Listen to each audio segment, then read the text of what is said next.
നേരത്തെ ഒരു വാർത്ത റിപ്പോർട്ട് ചെയ്തിരുന്നു. അത് കുറ്റിക്കാട്ടൂര്, കോഴിക്കോട് കുറ്റിക്കാട്ടൂരിൽ കടയുടെ തൂണിൽ നിന്നും യുവാവ് ഷോക്കേറ്റ് മരിച്ച സംഭവത്തിലാണ് KSEBക്കെതിരെ കുടുംബം രംഗത്ത് വന്നത്. മന്ത്രി കെ കൃഷ്ണൻകുട്ടി ഈ വിഷയത്തിൽ പ്രതികരിക്കുന്നുണ്ട്. ശ്രീ കെ കൃഷ്ണൻകുട്ടി, ഉദ്യോഗസ്ഥരുടെ അനാസ്ഥയാണ് ഈ 18-കാരന്റെ ജീവനെടുക്കാൻ കാരണമെന്നാണ് ആ പ്രദേശത്ത് നിന്ന് ഉയരുന്ന ആരോപണം.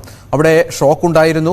2-3 തവണ ഈ കടയുടമ KSEB ജീവനക്കാരുമായി ബന്ധപ്പെട്ടിരുന്നു. പക്ഷേ അവർ അത് താമസം വരുത്തിയെന്നാണ് ലഭിക്കുന്ന വിവരം.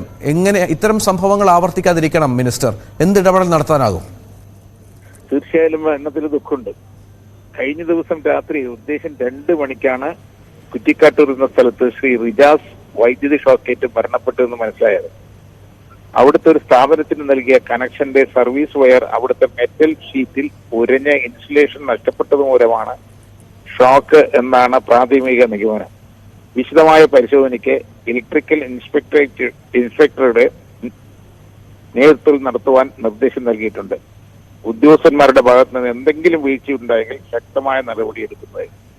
ഈ മഴക്കാലമാണ് മിനിസ്റ്റർ, ഇത്തരം അപകടങ്ങൾ ആവർത്തിക്കാനുള്ള ഒരുപാട് സാധ്യതകളുണ്ട്. ഈ ലൈൻ കമ്പിയൊക്കെ പൊട്ടി വീഴുക, ഇത്തരം ഒരു ലൈൻ ഓഫ് ആക്കാനും സമ്മതിക്കില്ലല്ലോ ജനങ്ങള്.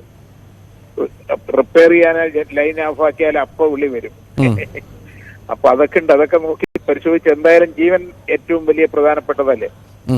ആ ജീവന്റെ ജീവൻ നഷ്ടപ്പെടാതിരിക്കാൻ ശക്തമായ നടപടി ഉണ്ടാവും ഉറപ്പായിട്ടും. ഈ മഴക്കാല പൂർവ്വ പരിപാടികളൊക്കെ KSEB ആരംഭിച്ചു കഴിഞ്ഞോ? ശുചീകരണവും മറ്റും ആരംഭിച്ചിട്ടുണ്ട്. അതുകൊണ്ടാണ് പരാതി ഒരുപാട് വരുന്നത്. ലൈൻ ഓഫ് ആക്കുമ്പോൾ വലിയ പരാതിയും വരുന്നത്. നന്ദി മിനിസ്റ്റർ പ്രതികരിച്ചതിന്. ഏതായാലും റിയാസിന്റെ മരണത്തിലാണ് മന്ത്രി പ്രതികരിച്ചത്. ഇതിനുള്ള അന്വേഷണം നടത്തും.